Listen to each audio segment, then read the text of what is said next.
Hi guys, I hope you're doing fine. So from my last lecture, I gathered that the last lecture sucked in many ways, but in the sense that uh, I don't think I was clear in conveying what I was trying to convey, and moreover, what exactly was the idea of Chandrasekhar tensor was, and what does each element or the way we are defining it has to do with galactic dynamics in general, or what really it was, right? So this lecture, it's more of a follow-up lecture, and for me it's to rectify what mistakes I might have made or the things I might have missed in the last lecture, right? So this is not a tensor tutorial at all, as you might see on the screen. It's not a tensor tutorial. I hope that you guys are aware of tensor before and you know what it is. It's more of a revision of certain things that I wanted to do so that you can understand the previous lecture uh, better, right? So let's just revise for once what tensor really is. So tensors are any quantities in physics or in mathematics that follow certain coordinate transformation law, right?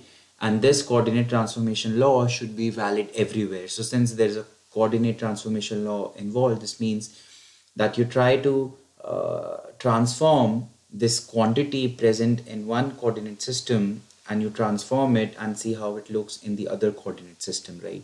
And if this coordinate, and if you're able to find this coordinate transformation law and it's valid everywhere in both the coordinate systems, then you call such a quantity that is being transformed as a tensor. It might look a little complicated, but it's really not. In fact, we are aware of many tensors. For example, in the last lecture, we saw potential energy tensor. And yes, so here I'm giving you an example. So suppose you have a vector. So rank 0 tensors are scalars, rank 1 tensors are vectors, and rank 2 tensors are rank 2 tensors, right? So for example, if you look at the coordinate transformation law for a vector, ith component of a vector in x prime coordinate system, it's transformed as the derivative of component jth component, for example. So jj, it's being summed over here, right? And we are trying to calculate the I component, so here is the I component. So what you basically do, you take the derivative of the new coordinate system component with the old coordinate system element, and you multiply it with the jth component. So this jj, it's basically summed over here, right? So this is for rank 1 tensor, there appears just one coordinate transformation term. For rank 2 tensor, there appears two coordinate transformation terms, right? And again over here, KL is being summed over, and since it's the IJ component of the tensor, it's IJ. So for example, in a three-dimensional space, A will have three components, I going from 1 to 3, and Bij, so B would be a square matrix, a 3 cross 3 square matrix with 9 elements in three-dimensional space, right?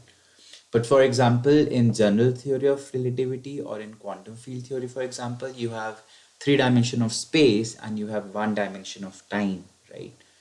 So this I basically goes from 0 to 3, 0, 1, 2, 3, 0 being the time coordinate and 1, 2, 3 being the space coordinates, and this ij and this b would then become a 4 cross 4 matrix instead of 3 cross 3 matrix, where I and j both would go from 0 to 3, where 0 being the time coordinate again and 1, 2, 3 being the space coordinates, right?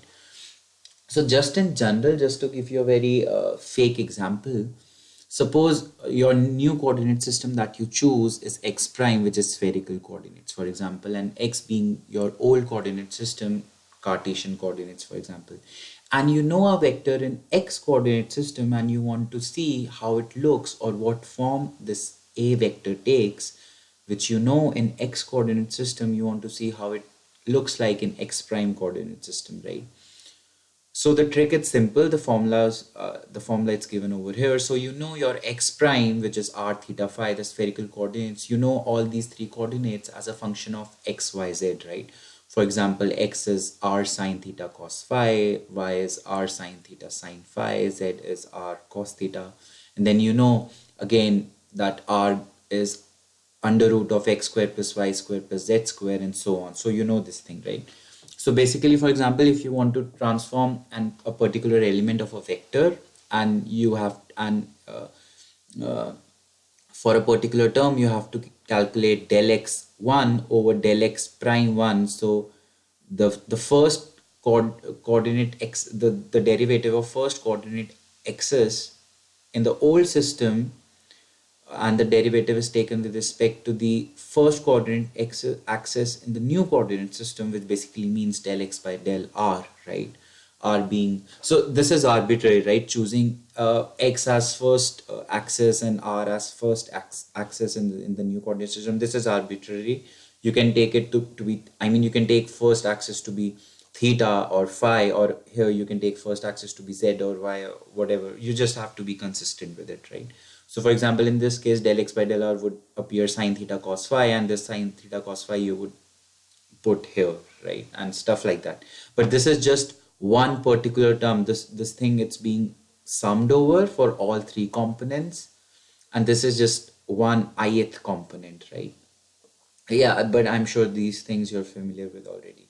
So for example, rank 0 tensors are called scalars. For example, rest mass of a body or number of particles in a system, right? These things, they don't change when you make a coordinate transformation. On the other hand, for example, rank 1 tensors, which are vectors, for example, electric field or magnetic field, right? So E has 1, 2, 3 components, EX, EY, EZ, stuff like that. And rank 2 tensors, we just introduced it in our last lecture. For example, Chandrasekhar potential energy tensor, right? Great. I hope you're following. But yes, so what's the meaning of this tensor that we wrote, right?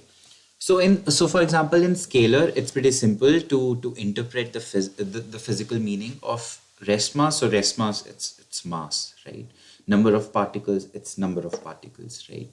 So that scalar. In vectors, it's easier to interpret each component, right? For example, in AX, AY, AZ, basically ith component basically means force or field in the ith direction. So had this A meant force, so force can be broken up as Fx, Fy, Fz. So Fx basically means force in x direction and force in y direction and stuff like that. For tensor of rank 2 or higher dimensional tensors, it's a bit complicated, right? Because there are two axes involved, right? So you can't really say force in jth direction or force in kth direction, because that wouldn't make sense.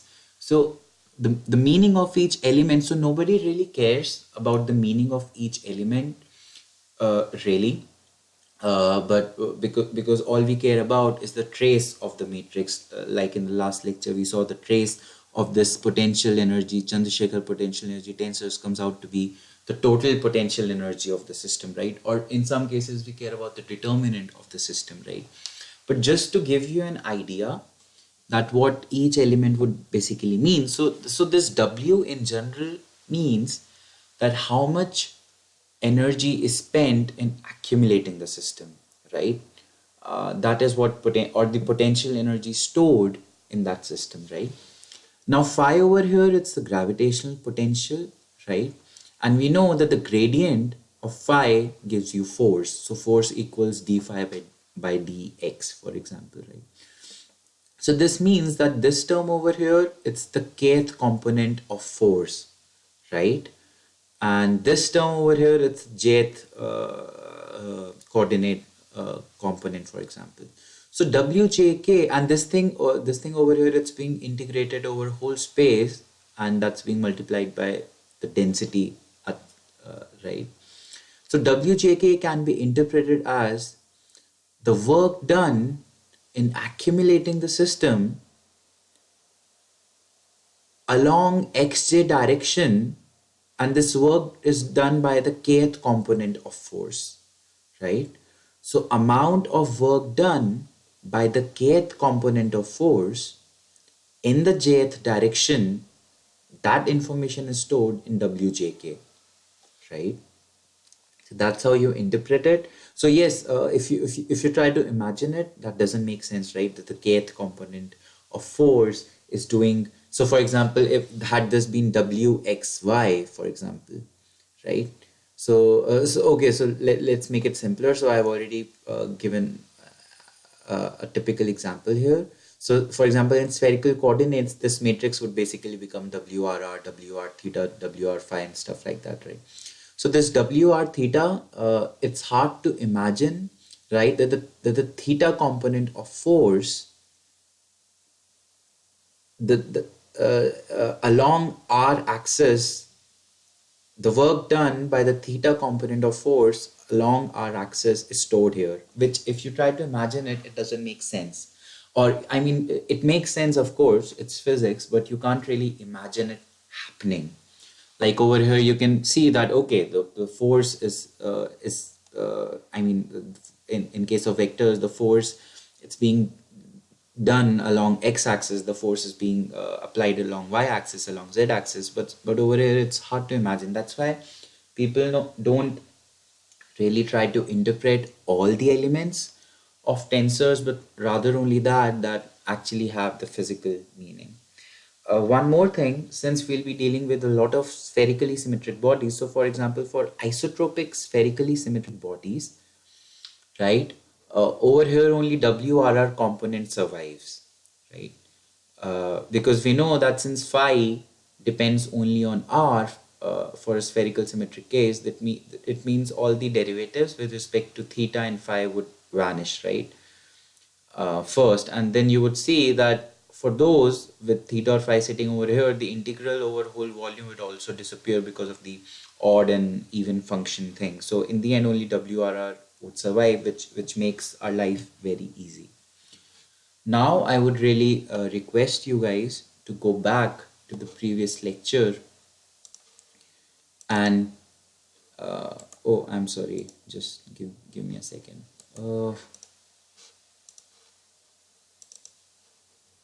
Yes, so now moving back to the previous lecture, right? So this was the tensor over here, WJK, defined like this, right? So the kth so this I'm just repeating myself. So the kth, the work done by the kth component of force along J direction is stored in WJK, right? And that's how you interpret this 3 by 3 matrix.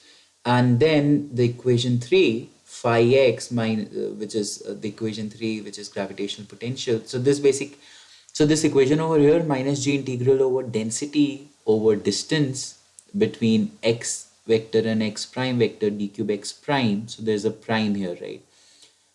So this prime terms will be integrated, and in the end you would be left with only x, right? So this dummy variable of prime would be integrated and it would vanish, and you would end up with only x here. So this term over here, I'm sure you guys know it, and it's pretty easy to remember because we know that phi in simple cases it's basically minus gm over r, right? So this term over here, density times volume being integrated, it's like m, and this is distance, right? So then I just substitute this back over here. I take the derivative, right? So since it's prime, x and x prime are independent, and you can apply this derivative over here. So this derivative, when applied to the denominator, right? So we know that derivative of 1 by x is minus 1 by x square, right? I'll repeat myself. Sorry, I haven't written it down.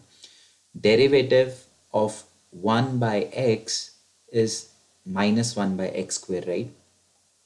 Yes. So that is exactly what happens, that when you do del of del xk over this of this modulus term, you end up with 1 over modulus of x prime minus x square.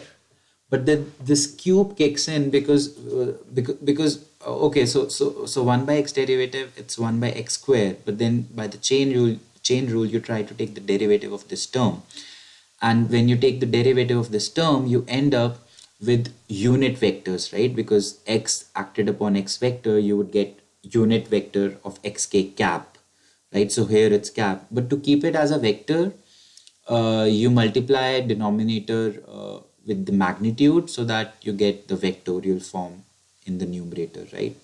So you can keep it in the numerator in the cap form, but then it would be square here instead of cube. But since you wanted in the vectorial form and not the unit vector form, you multiply it with the magnitude in the denominator, right? So that what happened here.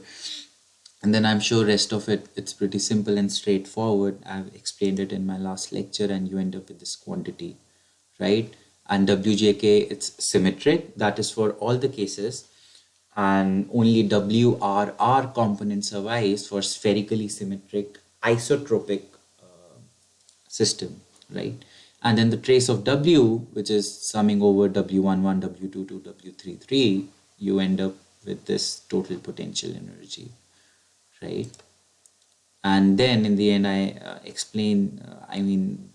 we discussed one of the applications of the homogeneous sphere, right? To see, to recover the potential energy of a spherical body that we already know from our undergrad classes, right?